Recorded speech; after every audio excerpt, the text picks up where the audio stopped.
Story 1. Echoes of the Forsaken General Store. I was hiking along a trail I'd never taken before, a narrow dirt path snaking through dense Appalachian woods, when I saw it. A building hunched low against the trees, half hidden in shadow. At first, I thought it was just an abandoned cabin, but as I drew closer, the shape became unmistakable. An old general store, its windows cracked and yellowed, paint flaking in long, vertical strips, the sign barely hanging from a single rusted chain. I hadn't planned on stopping, but night was creeping closer, and the thought of rest, of even a few minutes out of the chill, was too tempting to pass. My boots crunched over the leaf-strewn ground as I pushed the creaking door open, and the smell hit me immediately. A thick, musty rot, with the sour tang of things long past their prime. The floorboards groaned under my weight, and I kept expecting them to give way entirely. Dust coated every surface, thick enough to leave pale prints where I brushed against a shelf, and jars of something unrecognizable were lined along the walls. Their contents were a grey, congealed mess, labels faded beyond recognition, and I couldn't tell if anyone had touched them in decades. At first, the silence was comforting. I leaned against a counter and listened to the soft wind whisper through the broken windows. But soon, it changed. From somewhere deep in the store came low murmurs, hurried, anxious, almost like the shuffle of feet over the boards, but too soft, too deliberate to be real. I froze, certain I wasn't alone, though my eyes saw nothing but the skeletal shelves and the dust. I told myself it was the wind, a rat maybe, a branch scraping the walls, but my gut refused to believe it. The air itself felt different, heavier, tighter, as if the space was holding its breath and watching me just as closely as I was watching it. Each whisper seemed to rise and fall with an invisible rhythm, impossible to trace to any corner of the store. I tried to convince myself to leave, but my curiosity anchored me. Every step I took made the floorboards groan louder, each echo stretching out longer than it should. Shadows, once static, began to move in subtle ways, sliding along the walls, pooling under shelves, retreating whenever I looked directly. I turned my head quickly and caught glimpses of shapes shifting just out of the corner of my vision, figures hunched, leaning, receding. But when I focused, the space was empty. My breath grew shallow. My skin prickled, and I felt the unmistakable pressing sensation of eyes on me from every angle. The whispering persisted, indistinct, urgent, growing louder in the spaces just behind my ears, as if the room itself was speaking in a language I almost understood. I found myself inching toward the door, trying to shake the gnawing fear, when I noticed something new, scratches along the floorboards, shallow but fresh, leading from one shelf to another. I hadn't seen them before. I swallowed hard and whispered to myself that it was just my imagination, yet every instinct screamed that I was wrong. The shadows seemed to stretch and warp around the edges of the shelves, darkening with an almost sentient weight, and I realized I had no idea which way was safe. My hands trembled as I reached for the door, the brass handle cold and sticky beneath my fingers. As I twisted it, a faint, almost melodic jingle echoed from above, like the old bell had been rung softly by an invisible hand. I jerked the door open, stepping into the dimming light outside, but the sound lingered in the air, looping in my mind with an uncanny persistence. Even as I ran down the trail, the whispering followed me. I paused once to catch my breath and swore I could hear soft scraping behind me, slow and measured, like someone or something was pacing along the edge of the trees, keeping pace without stepping into the open. I didn't stop until my truck came into view, headlights cutting through the gathering darkness. I threw open the door, fumbling with keys as if my life depended on it. Once inside, I sat, trembling, trying to convince myself it had all been fatigue, nerves, isolation. but the memory of those moving shadows, the press of unseen eyes refused to fade. That night, in the safety of my parked car, I thought I'd escaped. I kept telling myself it was over, that the forest and the store were behind me. Yet when I closed my eyes, I could still see the shape of the shelves shifting, the shadows stretching impossibly long. And then came the faint, unmistakable sound. The jingle of the store's doorbell, soft but clear, as though someone, or something, was still inside, welcoming me back, waiting, counting the hours until I returned. I strained to see through the darkness around the truck, but there was nothing, only the empty road and the skeletal trees swaying in the night wind. Yet the bell kept ringing in my head, fading, returning, a phantom rhythm I couldn't escape. Sleep came fitfully, haunted by the memory of those whispering murmurs, the pressing, suffocating air, the fleeting shadows that had followed me without leaving. Days later, I drove past the trail again, heart hammering, half expecting to see the store crouched there like it had never been abandoned at all. But there was nothing, only the trees, gnarled and still, and the empty ground where the building should have been. Still, I can't shake the certainty that it's somewhere nearby, waiting for another lost traveler to wander in, to hear the whispers and the faint creak of old floorboards beneath boots that aren't their own.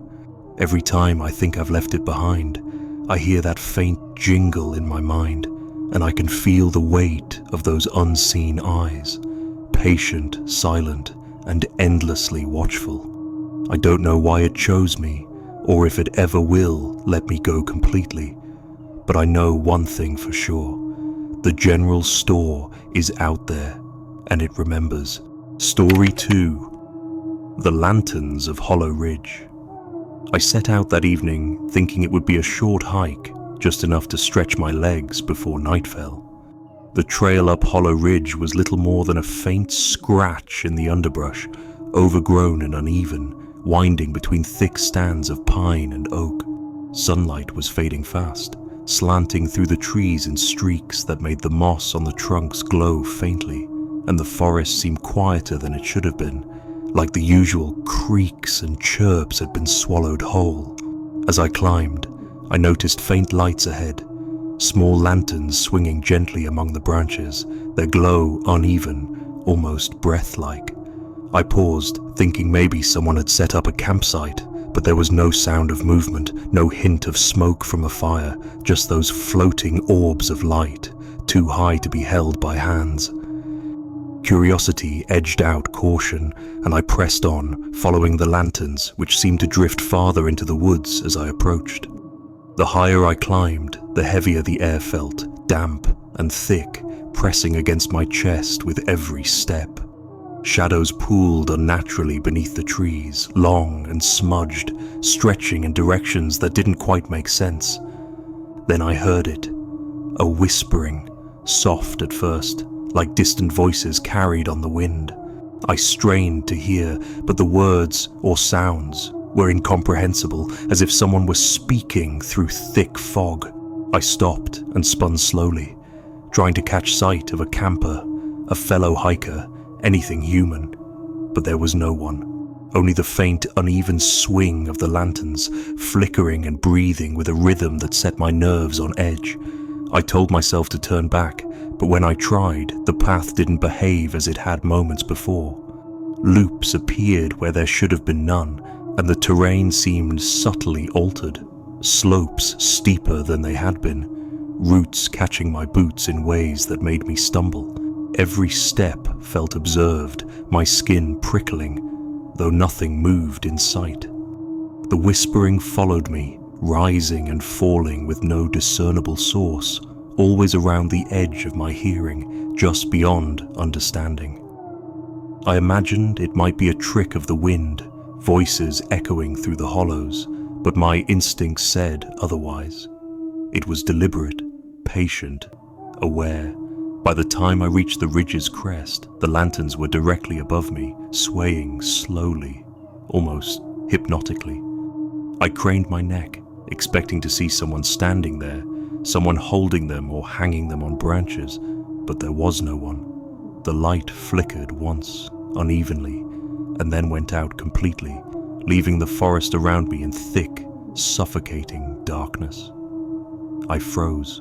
The whispering ceased, replaced by another sound, softer and closer. Slow, measured breathing behind me to the left, somewhere I could not pinpoint. My heart hammered, my breath shallow, and I dared not turn my head. Every instinct screamed to move, but my legs refused to obey.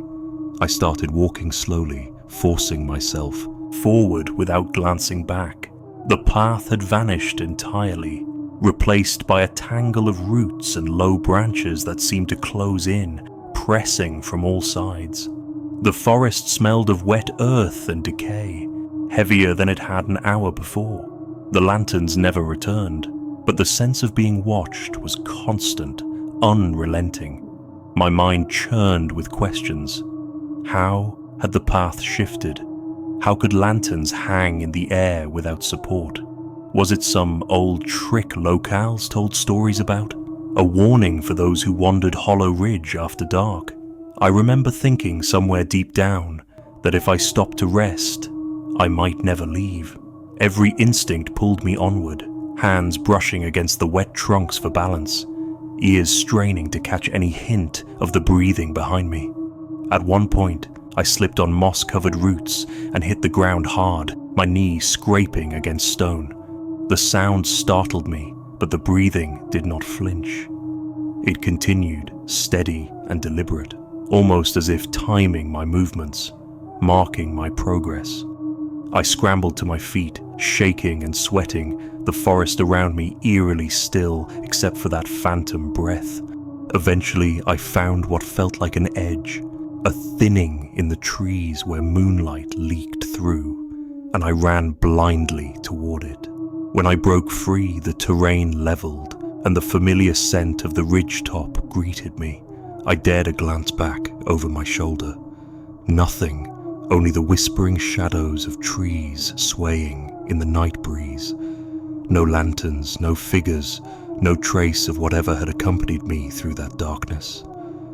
But the memory of those lights, suspended impossibly in the air, and the sound of deliberate breathing stayed with me, pressing against my mind in the quiet of the forest night.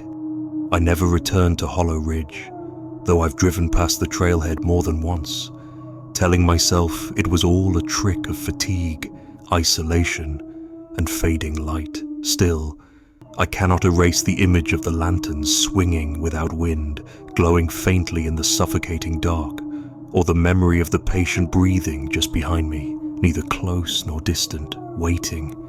Some nights when the wind is right and the trees creak in a certain way, I swear I can hear it again, the steady, measured rhythm of a presence that shouldn't exist. I do not know what I encountered that evening, whether it was a remnant of the forest's long memory or something else entirely, but I know this. Hollow Ridge does not welcome the living lightly, and whatever waits there sees those who wander into its folds. Even now I close my eyes and see those lanterns, swinging silently among the blackened trees, their light uneven, almost alive, and I can feel the weight of unseen eyes pressing through the darkness. I remember the way the air felt, thick and damp, charged with something patient and unyielding, and I remember the breathing, the impossible, calm, steady breathing that followed me all the way to the edge of the ridge. It's a memory I cannot shake, a shadow lodged in my mind, reminding me that some places in these mountains are not meant for the living, and some trails are better left untraveled. Story 3, The Abandoned Train Depot. I pulled my truck off the narrow gravel road and onto the patch of overgrown grass beside the old train depot, thinking I'd stretch my legs before heading home. The building crouched low, sagging with age, its paint peeling in long grey flakes, windows either broken or coated in decades of grime. It had been abandoned for as long as anyone in the county could remember, yet the tracks leading up to it looked strangely well kept, the metal dark and polished as though a train might still come through any moment. Something about that thought made my stomach twist, a small knot of unease that I tried to ignore. I grabbed my flashlight, cracked it on, and stepped across the uneven ground, the boards of the depot groaning beneath me with each step.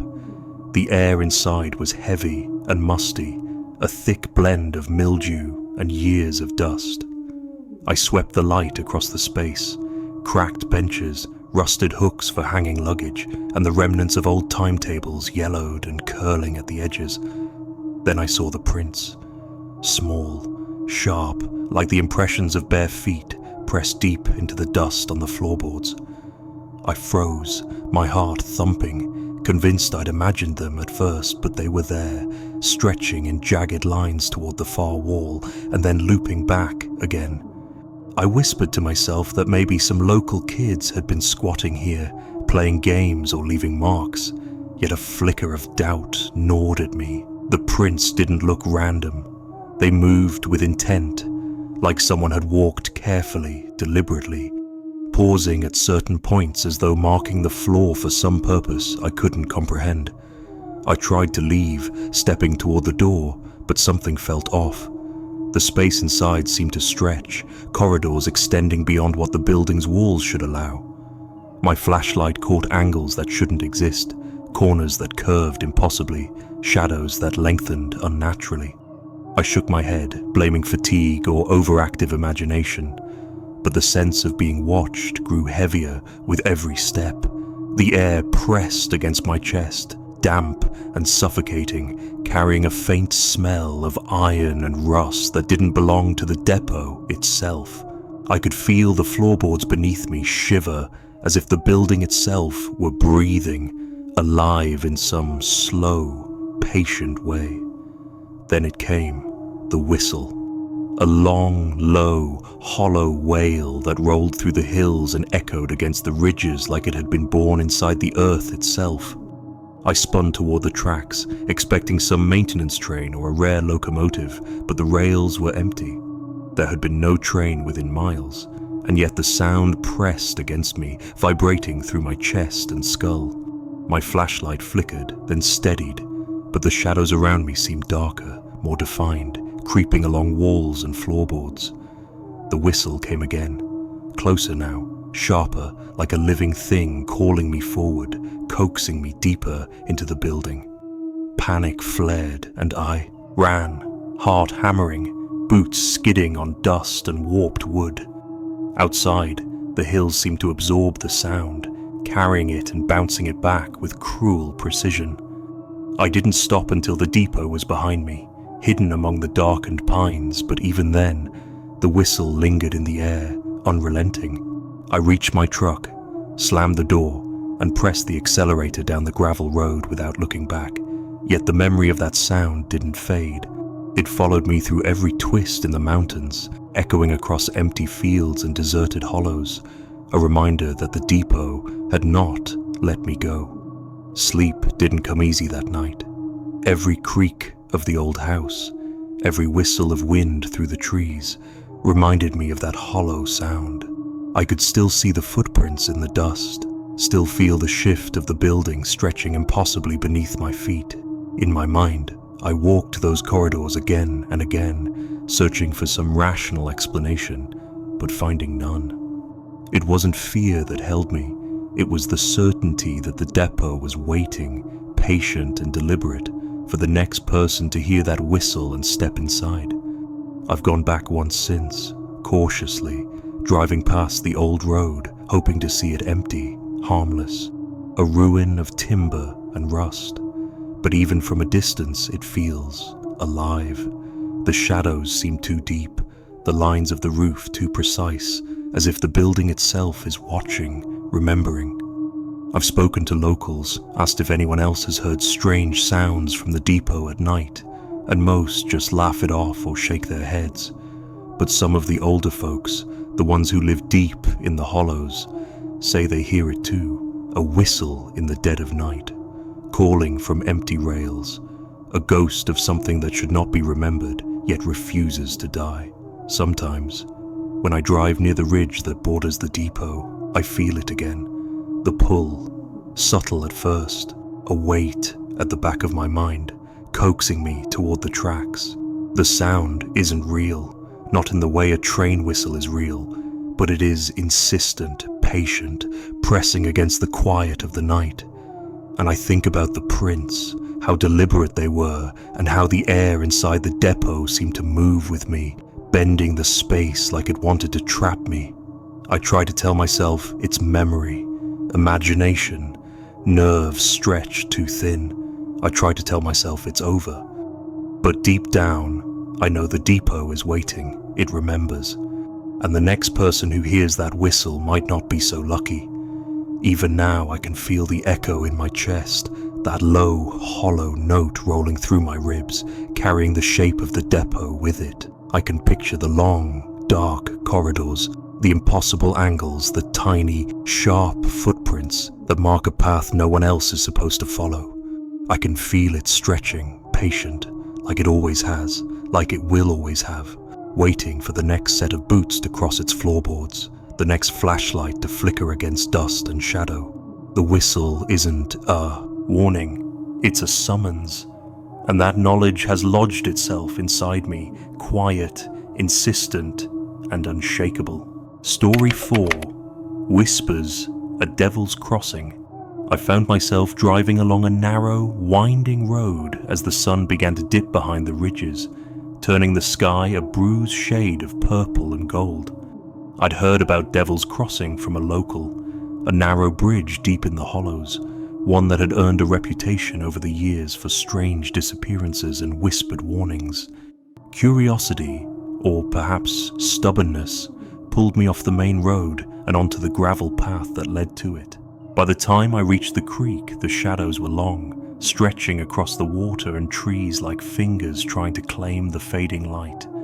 The bridge itself was worse than I expected, a rickety structure of old timber, weathered grey, with gaps between the planks and nails sticking at odd angles. The creek below roared louder than it had any right to, tumbling over rocks with a sudden ferocity that made my boots twitch nervously on the worn boards. I hesitated halfway across, gripping the rail that sagged under my weight, and that's when the wind shifted. At first it was just a gust, sharp and cold, ruffling my hair and carrying the scent of wet moss. Then came the whispers. I froze, straining to catch them, but they didn't make sense. Low, urgent, pleading in a way that pricked at the edges of my mind. I leaned closer to the railing, thinking I might see someone down in the water, someone lost, someone calling out. But there was nothing, just the water rushing, white and frothy, and the bridge trembling beneath me, though no current strong enough to shake it should have existed. I took a cautious step backward, and the whispers rose in intensity, sharper now, insistent, circling me like smoke. My boots shifted on the boards, trying to keep balance, but the noise of the creek seemed to fade in comparison to the voices. I couldn't tell if they were behind me, ahead, or inside my own head, a cruel trick of imagination. I turned again to retreat, and the planks groaned underfoot as if in warning, a long, low creak that sent shivers up my spine. The rail shivered when I grabbed it, and my heart pounded, threatening to burst from my chest. I forced myself to step off the bridge and onto the bank, legs unsteady, but even there the whispers lingered, trailing after me like smoke in the cold evening air. That night, sleep came fitfully. I kept seeing the bridge in my dreams, only it was different than I remembered. Longer, impossibly stretched, the boards slick with water that hadn't been there. I walked across it again and again, unable to escape, yet unable to stop. And then the voices returned, clearer now, urgent and pleading, coaxing me forward, urging me to step into the water. No matter how hard I tried to resist, my legs froze, pinned to the wet planks as if the bridge itself had claimed them. I could feel the current beneath me, faster, stronger than any creek could be, tugging at my boots and dragging at the edges of my mind. I woke with a start, sweat coating my skin, chest heaving, and I knew I'd slept inside the safety of my cabin. But my boots were damp, a cold, soaking weight I could not explain. The memory of that crossing never left me. Even now, every creek I pass in the mountains carries that same sound in my mind. The rush of water that seems too loud, too alive, and the whispers soft and insistent following just at the edge of hearing. Sometimes I swear I feel the vibration of the boards beneath my feet, the way they trembled that evening, and I tense, waiting for a voice to break the silence, urging me again toward the water. I've tried to rationalize it, to tell myself it was exhaustion or imagination, or the way the wind carries the murmur of the creek in strange, echoing patterns. But it doesn't feel like that. It feels deliberate, patient, like the bridge is alive in some way I cannot comprehend, and that it remembers me. I've driven past Devil's Crossing more than once, at varying times of day, trying to see it as it really is. A simple wooden bridge over a shallow creek, but the memory distorts it every time. In the right light, it seems longer, darker, shrouded in mist even when the valley is dry. I see the boards trembling before my eyes, hear the faint pull of the current, and I can almost hear the whispering, soft and cold, coaxing me forward. Sometimes I catch movement on the banks, shadows that shouldn't be there, fleeting shapes that vanish when I look directly. My stomach knots every time I approach it, and I find myself gripping the wheel tighter, eyes darting to the edges of the trees and the water. I can't explain why the bridge affected me this way, or why my body carries the weight of that night still. There's no logic in it. Nothing about the crossing, the creek, or the forest should have made me feel hunted, threatened, or haunted. Yet I know what I felt, a presence, patient and deliberate, waiting and observing, and the whispers.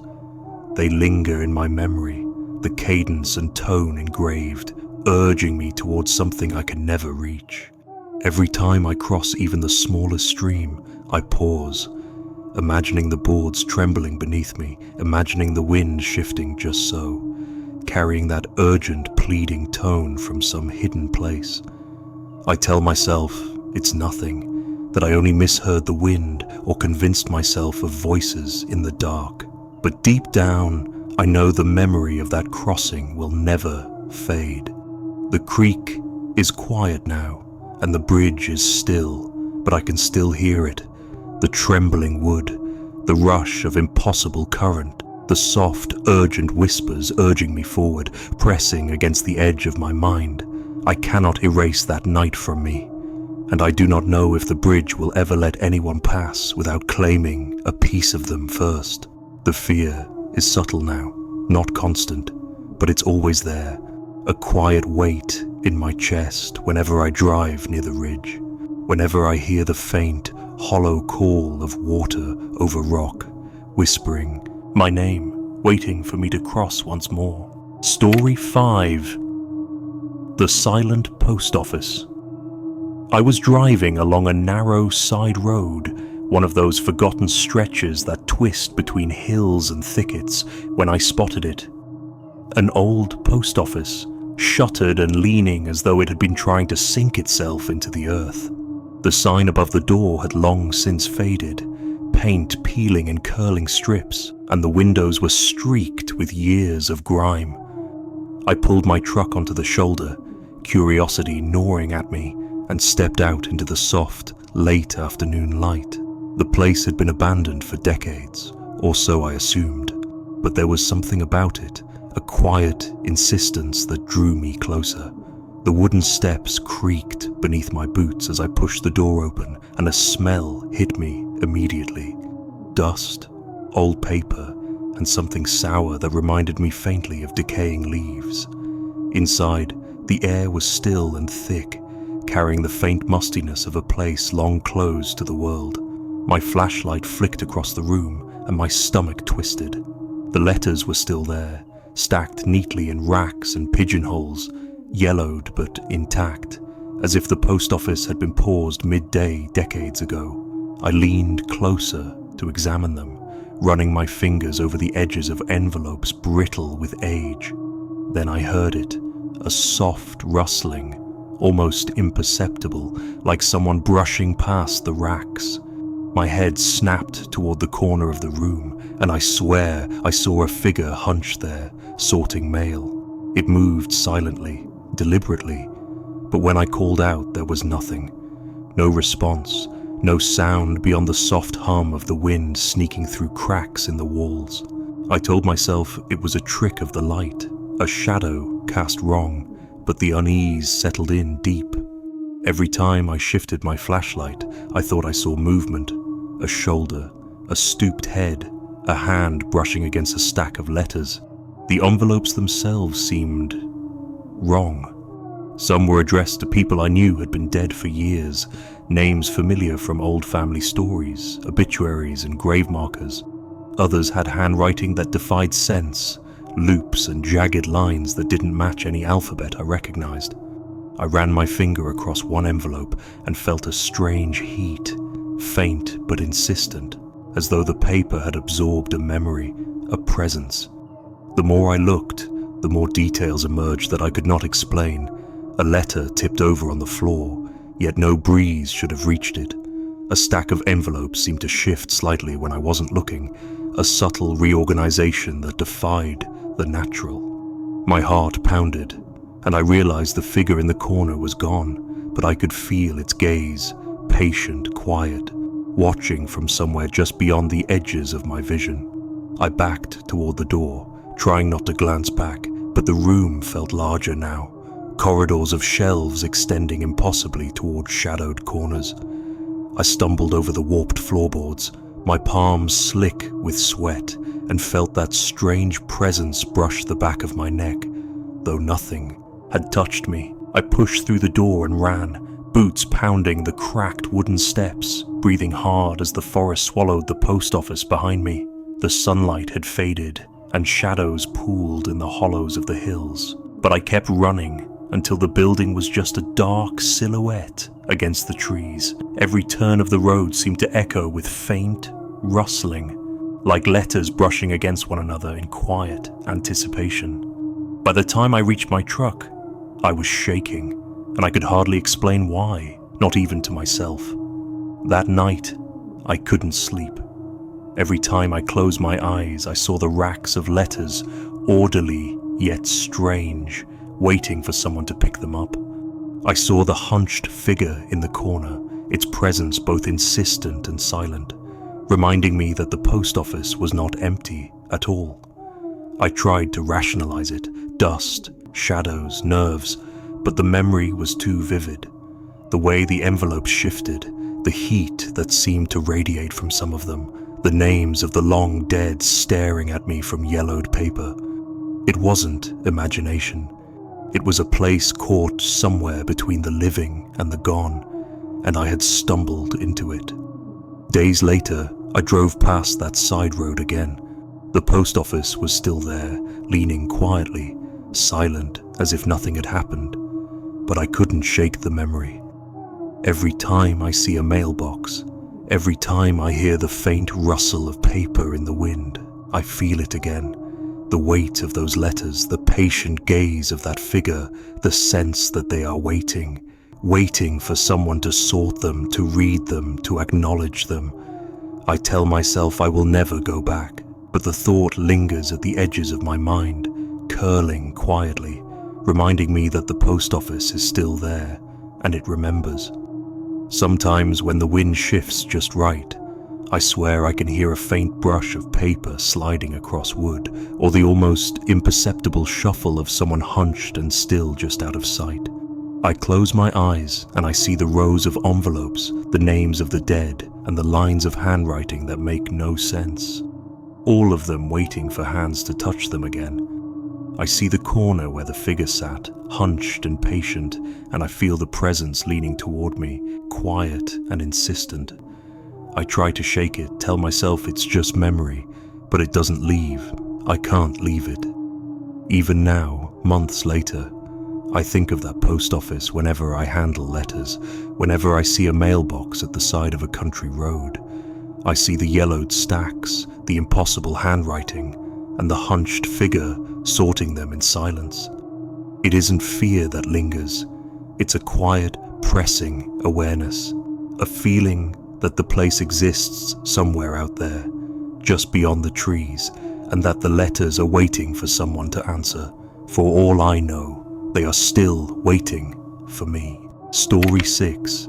Shadows in Timber Hollow. I took a wrong turn one late afternoon, following what I thought was a shortcut through Timber Hollow, a narrow valley choked with pine and thick mist that clung to the ground like a living thing. The road had been little more than a rutted dirt path, twisting between the trunks, and the fog muffled all sound. At first it was just quiet, in the way mountains can be quiet when the wind dies down, but soon it became too quiet. Unnatural in a way that pressed at the edges of my awareness. The forest seemed to hold its breath, and every snap of a twig under my boots sounded like a shout. I had driven only a few hundred yards when I started noticing movement, shadows flitting between the trees just beyond the fog's reach. At first, I told myself it was deer or maybe some other forest creature, but the shapes moved too deliberately, too erratically. They moved like people, but wrong.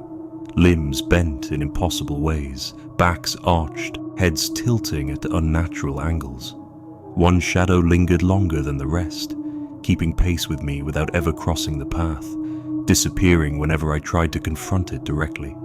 My pulse quickened, and I instinctively reached for my camera, hoping a photograph would offer some rational explanation. I snapped several pictures, the flash cutting through the fog, but each time the screen only showed empty forest. No shapes, no shadows, nothing at all. The mist thickened, wrapping around me, and the shadows grew bolder, closer, though I could never see them fully.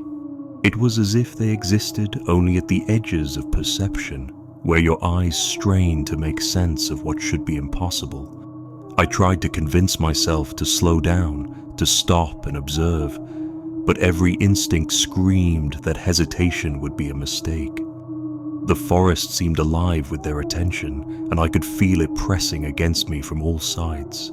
Every breath felt heavy, wet with fog, carrying the smell of pine and something sour, like moss decaying in the shadows. I started running the last few yards of the hollow, boots slipping on wet needles and moss. The shapes followed, never close enough to touch, yet close enough to make my skin crawl. I could hear the subtle shift of branches, the faint scrape of something large moving between the trees. I dared not turn my head. My heart hammered against my ribs, a frantic rhythm I could feel in my throat. The deeper I went, the longer the shadows seemed to stretch, stretching the hollow itself, elongating it in ways that made the distance back to the road feel infinite. The fog began to thin slightly as I neared the exit of Timber Hollow, and the shapes receded just enough for me to catch glimpses of the normal forest beyond. I stumbled onto a small clearing and collapsed against a tree, chest heaving, hands trembling. The warmth of the late afternoon sun had faded, leaving the valley dim and suffocating. I glanced back once. No shadows, no movement, but the sensation of being watched lingered, an almost physical weight pressing against my skin. I couldn't shake it, couldn't convince myself that the hollow hadn't changed me in some subtle, permanent way. Later that night, I lay in bed replaying every moment, every shadow, every strange shift in the fog, every unnatural movement that had trailed me through the hollow. The images haunted me, not like dreams, but like memories of something real that your mind refuses to accept.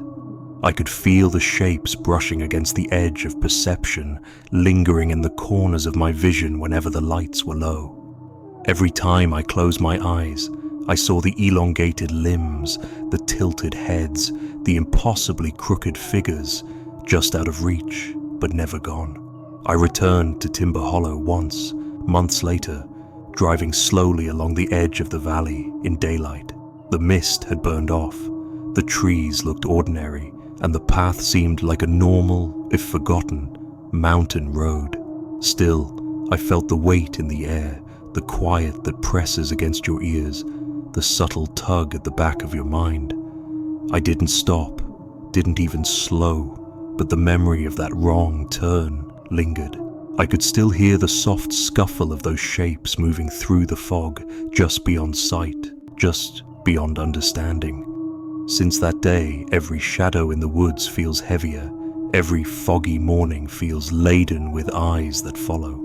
Even in the safety of my own home, I catch myself glancing into corners, expecting to see something standing, watching, lingering. Timber Hollow changed something in me, something quiet, patient, impossible to define. The memory of those shadows is not like fear you can shake with reason or distance. It's a weight embedded in my mind, reminding me that some places exist just beyond understanding, and that mistakes, even small ones like a wrong turn, can leave you marked forever. Even now, months later, I find myself scanning the tree line during evening drives, imagining the fog rolling low, imagining the shadows stretching and limping along the ground, never fully visible, but always there. The hollow never leaves you completely, and I do not think it ever will. Every rustle of pine needles, every glimpse of darkness between the trees, recalls the sensation of being trailed, studied, and pursued by something impossible, something that might have been waiting for me all along. My skin feels scorched with the memory, and I know, deep down, that the valley is patient. It will wait for the next traveler to wander too far, the next curiosity that leads too close, and it will leave them marked in ways that are only just beginning to be understood. Story 7. The Church Without a Congregation. I was driving late one afternoon along a narrow mountain road when I noticed it. An old church tucked into a hollow, half hidden by overgrown pines and ivy. Its steeple was half collapsed, leaning to one side like it had surrendered to the years, and the windows were coated with grime so thick that the interior was nothing but shadows. I slowed the truck, curiosity nudging me out onto the shoulder. The place had been abandoned for decades, yet there was a pull, subtle and insistent, as if it wanted me to come closer. I stepped onto the cracked steps, boots crunching against a carpet of dead leaves, and pushed open the heavy door. Inside, the air was thick and stale, smelling of old wood, dust, and something faintly metallic. Sunlight filtered through the grimy windows, scattering dull streaks of grey across the pews. The interior looked frozen in time, hymnals open, pages yellowed and curling, as if the congregation had simply vanished mid-service. I stepped carefully across the floor, brushing my fingers against the worn oak of the pews, and that's when I heard it. A low creak, hesitant at first, like someone shifting weight on the organ bench. I froze, straining my ears, and then realized the notes followed, slow and uneven, discordant, as though the instrument was struggling to play something it barely remembered. I spun toward the organ at the front of the church, but no one was there. The bench rocked slightly, though it should have been still, the pedals moving under invisible pressure. My heart started hammering, a rhythmic echo of the uneven music, and I told myself it was the wind or some quirk of the old building settling. But every step I took toward the door made the music grow louder, faster, more frantic, notes clashing in a chaotic harmony that set my nerves on edge. I stumbled back, breathing heavy, and tried to convince myself to ignore it, to just leave. Yet something about the rhythm made me keep moving, drawn toward the exit like a moth to a flickering flame. The pews on either side seemed to shift, shadows stretching unnaturally as if reaching for me. I could feel the floor beneath my feet vibrating subtly with the organ's pulse, the sound echoing off the high ceiling, filling every corner of the church. My flashlight shook in my hand, flickering across faded murals and cobwebbed corners, catching glimpses of shapes that weren't there a moment ago. I told myself it was my imagination, the strain of climbing the mountain road and the isolation playing tricks on me. Yet my skin prickled with the certainty that the sound wasn't random, that it had intention, that it was alive in some way I couldn't understand. I rushed toward the door, nearly falling over the warped floorboards, but the music followed, frantic now, hammering in my chest. It grew louder with every step, crescendoing in uneven bursts, a manic rhythm that made the air feel tight and heavy. My palms were slick, my heart racing as I finally reached the threshold. I swung the door open, stumbling onto the path outside, and the moment I crossed the threshold, the organ abruptly stopped. Silence hit me like a physical blow, ringing and sharp, a vacuum where sound had been moments before. My chest heaved, and I took several shaky breaths, half expecting the music to resume, but the church behind me had gone quiet again, still and impossible. I stayed there for a long time, just staring, feeling the echo of those notes linger in my ears. The sun had dipped lower behind the ridges, and shadows pooled in the hollow, stretching like hands toward me. I tried to tell myself I'd imagined it, that the organ had been a trick of the building's old timbers or a gust of wind catching some mechanism inside. But I knew I hadn't imagined it. The frantic, uneven rhythm, the way it had reacted to my steps, the way the pews seemed to twist subtly when I moved, it had all been real. My body still felt the pulse of those notes, and I could feel a part of the church watching me, patient and unyielding from the shadows. The walk down the hill to the road was tense, every step echoing in my mind with the ghost of the music. The forest around me seemed unusually still, the normal hum of the mountain replaced by a hush that pressed against my ears. Every rustle of leaves made me jump, every bird call sounded too sharp, too deliberate.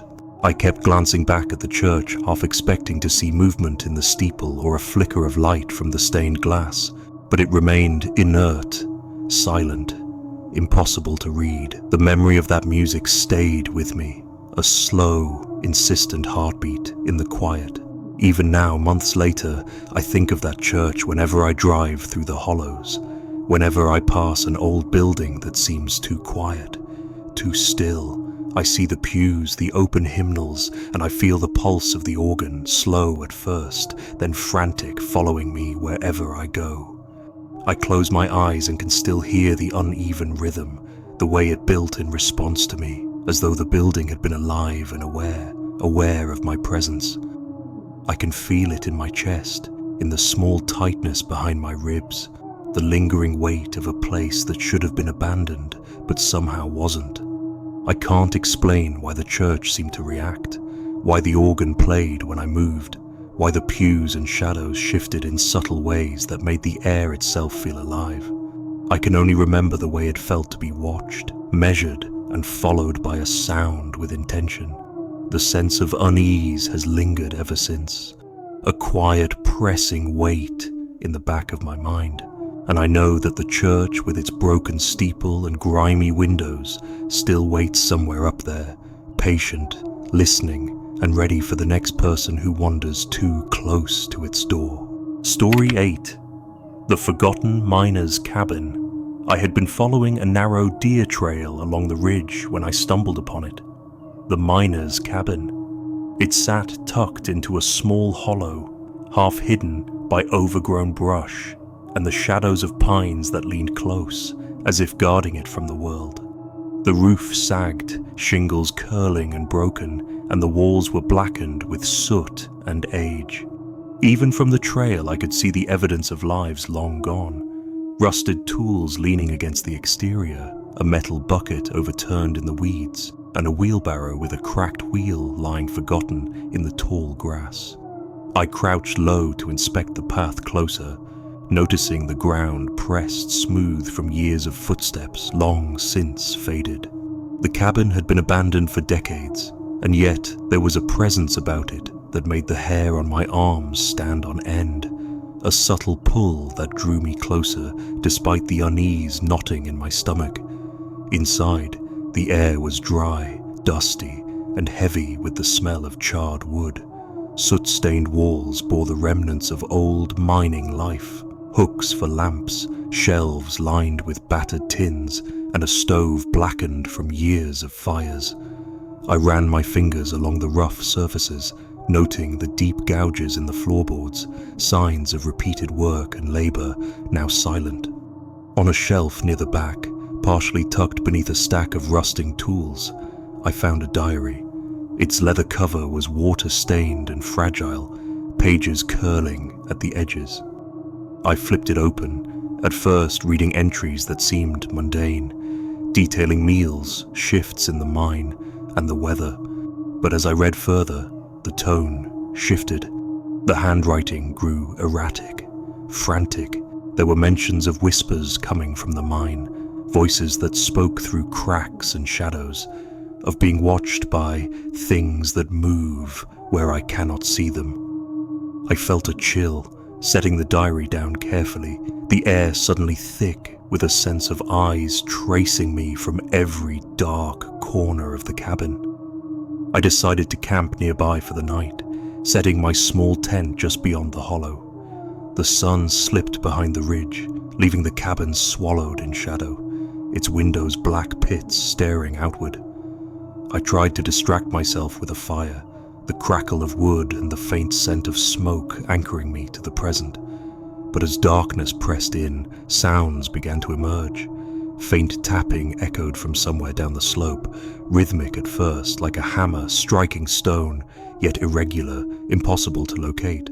I knew no one could be in those old mine shafts. The entrances were collapsed in spots, fenced off with rotting beams. Still, the hammering persisted, distant but insistent, and it seemed to grow closer with each echo. I told myself it was old timbers settling, or perhaps deer or other animals moving through the brush, but the cadence of the sound was too deliberate, too human. I lay in my sleeping bag, eyes wide, listening as the wind shifted and carried the faint hammering into the hollow, then around my tent circling me. Every snap of a twig, every rustle of leaves sounded amplified, unnatural, as though something was moving just beyond my vision. Shadows from the fire danced across the ground and the cabin walls, and I kept catching glimpses of shapes moving near the old window frames, shapes that weren't there a second before. Sleep was impossible, and the air itself seemed heavier with every passing hour, pressing down, close and almost tactile, like a living thing. I thought about leaving, but the darkness seemed to stretch further than it should, swallowing the trail and leaving me disoriented. By first light, I packed my gear with trembling hands, careful not to disturb the soil around the cabin. The forest had returned to its quiet, normal rhythm, birds calling tentatively from the pines, leaves stirring in the early breeze. Still, the tapping followed me, faint now, like the echo of footsteps just behind me, though no one walked the path. I glanced back at the cabin one last time, its soot-blackened walls and broken windows staring blankly at me, and felt the lingering weight of the diary's words, the miner's voice still whispering in my mind. Even as I drove down the ridge, leaving Timber Hollow behind, the tapping persisted, faint and irregular, threading through the quiet hum of the truck engine. It wasn't fear exactly, more a deep, insistent awareness that the cabin, the mine, and whatever had lingered there had left a mark. I found myself checking every shadow along the road, every gap between trees, imagining hammering picking up again, closer and more urgent, as if the old miner, or whatever, had inhabited the hollow with him, was calling out from beyond time. Months later, I still think about the diary, about the cabin's silence, and the rhythmic tapping that haunted the night. Every time I see an abandoned building tucked into the hills, my heart tightens and I feel the pull of Timber Hollow all over again. The memory is more than a recollection. It's a weight pressing at the back of my skull, reminding me that the past isn't always gone, that some places like that miner's cabin, remember, they hold on to the sounds, the whispers, the hammering of lives long vanished, and they wait for the next person foolish enough or curious enough to wander too close. I still dream about it sometimes. I see the cabin in the hollow, soot-blackened walls and broken roof, the diary's pages fluttering open, the mine shafts beneath it calling out with taps, hammering against the silence. Even in sleep, I hear it. The uneven, insistent rhythm echoing through the valley, pressing against my ears, reminding me that some echoes never fade. The hollow keeps its secrets, and I know that I left something behind there, some small part of my awareness that will forever linger in the shadows, listening, counting the taps until the next soul comes wandering. Story 9, Fog over Whispering Fields. I was driving down a narrow country road just as twilight settled over the fields, the sun bleeding out behind the distant hills.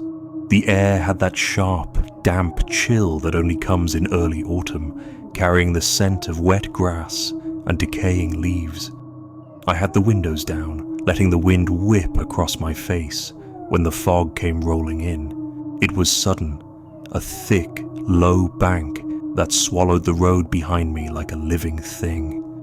1 second, I could see the edge of the field stretching on either side, and the next, everything beyond the headlights dissolved into grey nothingness. At first, I thought it was just ordinary fog, the kind that clings to hollows in the mountains and drifts across open land. But then I noticed the shapes, tall, thin, standing perfectly still in the mist, arranged across the fields in no discernible order, yet somehow organized, deliberate. My first instinct was to slow down, ease my foot off the accelerator, and squint through the grey. Hard hammering, I tried to make sense of them. They weren't moving, not even the faintest twitch. And the more I looked, the more I realized they weren't ordinary at all. They weren't animals, not people, nothing I could name, but they were aware. They were watching. I pressed my foot against the brake, but a shiver ran down my spine. My pulse spiked when I noticed how the fog seemed to press closer around the car, thickening at the edges, curling into the space in front of me like it was trying to hold me in place. I glanced to the side, and the shapes had shifted slightly, just enough that I could no longer see where one ended and another began. I couldn't tell if my eyes were playing tricks on me, or if they were moving, always staying just beyond the corner of my vision. I slammed the gear shift into drive and tried to keep moving, but every turn of the wheel seemed slower than it should, the road bending subtly in ways that made no sense. Panic started creeping in as I tried to turn back, to escape the fog's grip, but the mist thickened again, swirling in from every side, pressing at the edges of the headlights until the road itself disappeared. My hands shook on the wheel, and I could feel the fog brushing across my skin through the open windows, cold and wet, carrying whispers I couldn't place. Not words exactly, but soft, urgent sounds that made the hairs on my arms stand up, subtle but insistent, like the hum of awareness surrounding me. I forced myself to keep moving, telling myself that speed would break the spell, but every yard felt like wading through molasses, like the land itself had stretched to slow me down. The shapes stayed with me. I could feel them in the periphery of my vision, standing silently as the car passed, then disappearing into the grey, only to reappear further down the road. I couldn't shake the sensation that they were counting, measuring my movements, following my every adjustment. My eyes darted left and right, but the fog was too thick, and headlights were of no help. It was impossible to see more than a few feet ahead. A low, rising tension pressed against my chest as if the fields themselves were leaning in, watching, listening, making sure I understood that I was not alone. I pressed my foot down harder, tires squealing on the asphalt, praying the fog would thin, the shapes would vanish, and then, just as suddenly as it had come, The mist began to lift. The fields on either side were empty, the air clear, and the road stretched ahead like nothing had happened. My hands were trembling on the wheel, heart hammering, and I slowed to a crawl, trying to process what I had just seen. There was nothing left, no shapes, no whispers, no sense of being measured, but the memory of it burned itself into my mind. Even after the fog cleared, I couldn't shake the feeling that someone, or something, had been counting me, following my progress from the roadside. I could feel it in my chest, a quiet pressure, a lingering awareness that stayed with me long after I left the area. Every time I close my eyes, I see those silent figures in the grey, standing impossibly still, waiting. The sense of being observed is almost tangible, like a weight pressing against the back of my skull, a reminder that the hollowed fields still exist somewhere beyond perception, and that they remember. That night, I couldn't sleep. The memory of the fog and those tall, still shapes haunted me, replaying in fragments, the way the mist curled into the car's path, the subtle shift of a figure in the corner of a field, the weight of awareness pressing against me, even lying in bed. I felt the sensation of being counted, of every heartbeat recorded by unseen eyes. I couldn't tell whether it was fear or some deeper understanding, a recognition that certain places in the mountains hold on to moments, silently observing, patiently waiting for the next person to wander through. I never returned to those fields, but the memory follows me. Driving through similar hollows or fog-laden roads, I catch myself scanning the sides, imagining the shapes lurking just out of sight, waiting, counting. The sensation is as real as the fog itself, quiet, patient, insistent. I can't shake the certainty that the fields were aware of me, that the tall, silent forms existed in a space just beyond normal perception, and that my passage through that road was not accidental but observed, logged, and remembered. Even now, months later, I find myself hesitant when the evening fog rolls in. I imagine it gathering in the hollows and valleys, spreading low across the fields like a watchful tide, carrying those silent figures with it. The memory isn't just visual, it's tactile, pressing against the skin and ears, a lingering dread that refuses to fade. I can still feel the awareness of those shapes in the mist, the oppressive certainty that someone, or something, was tracking every movement, every decision, every moment of hesitation. And though the fields appear empty in the light of day, I know they never truly are. And I know the fog is always waiting for the next traveler to test its patience. Story 10. The Hollow Schoolhouse. I had been hiking along a narrow trail deep in the woods when I stumbled upon it. A one-room schoolhouse tucked into a small clearing, half hidden by brambles and leaning trees. Its roof sagged in the middle, shingles curled and broken, and the clapboard walls were cracked and grey with age. From the outside, it looked as though the building had been abandoned for decades, yet there was something unnervingly intact about it. The door hung slightly ajar, and through the grimy, broken windows, I could see the faint outline of the blackboard still mounted at the front. Curiosity got the better of me, and I pushed the door open, the hinges creaking like a protest from the past. Inside, the air was thick and heavy, smelling of old paper, mildew, and the faint, sour tang of damp wood.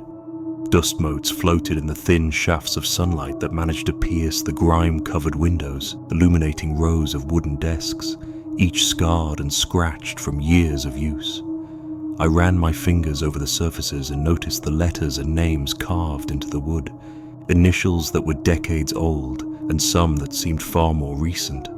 It made the hair on the back of my neck stand up, the sense of intrusion and timelessness pressing down on me at once. I stepped further inside, careful not to disturb the fragile floorboards, and my foot nudged an old slate that clattered softly across the floor. Then I heard it, a faint tapping on the blackboard. Measured, deliberate, each tap echoing in the tiny room with the weight of attention. I whipped around, heart pounding, expecting to see someone crouched in the shadows or a trick of a falling branch outside.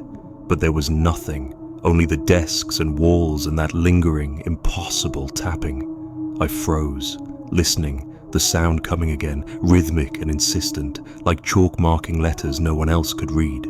I told myself it was the wind, that some loose bit of wood had shifted, but the cadence was too precise, too deliberate, and it seemed to follow me as I moved from desk to desk. I walked toward the door, trying to shake the feeling that the room itself was watching, alive in some subtle, suffocating way. The corners seemed to stretch, elongating the shadows, bending subtly when I tried to focus on them. The far wall appeared closer one moment, then further away the next, and the blackboard grew darker, almost pulsing under my gaze. Every step felt heavier, as if the air was thickening with every inch I moved toward escape. My chest tightened, and my throat went dry, the sound of the tapping filling every corner of the space, echoing against the cracked walls. Panic crept in, and I turned to run, but the room resisted my perception. The doorway seemed farther than I remembered, the floorboards stretching subtly, forcing me to take longer steps. The desks seemed to shift just enough to block a straight path, though I knew logically they hadn't moved. The tapping accelerated, louder now, each strike ringing sharply against the boards, filling my ears with a rhythm I couldn't escape. I stumbled, tripping over the uneven floor, and scrambled toward the door, gasping, desperate for the outside air. When I finally pushed through the doorway and tumbled into the clearing, I didn't stop running until the trees opened onto the wider trail.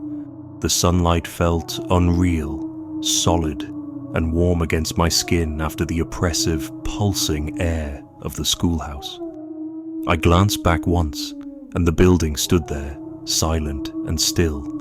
But the memory of the tapping followed me, echoing in my mind like a metronome marking a beat only I could hear.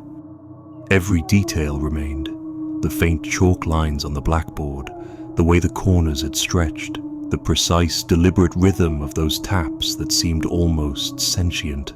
That night, I couldn't sleep. Every creak of the house, every rustle of leaves outside my window sounded like that chalk against the board. I kept imagining the shadows stretching and bending, the room alive in ways that didn't make sense, and the names scrawled into the desks shifting subtly in the corner of my eye. Even in the quiet, I could hear the measured tap, tap, tap, echoing faintly, as if the schoolhouse had followed me, its presence clinging to the edges of my awareness. Days later, whenever I think of school, I hear it again, the soft, deliberate tapping, precise and unrelenting. It's a rhythm that lodges in the back of my skull, a reminder that some places hold onto the echoes of those who were there before, and that they might linger long after the last voice has faded. The one-room schoolhouse remains in my mind, its walls breathing in time with the taps, the blackboard pulsing faintly with a presence I cannot see but can feel. I never returned, but the memory hasn't left me. Even now, walking past abandoned buildings or passing a quiet classroom in use, I catch the faintest whisper of chalk against a board, the slow metronome of the past, precise and waiting. The schoolhouse wasn't just abandoned, it was patient, watching, remembering. And I know a part of me stayed behind in that small, crumbling room, listening, counting, and waiting for someone else to come along and hear the tapping that should not have existed in the first place.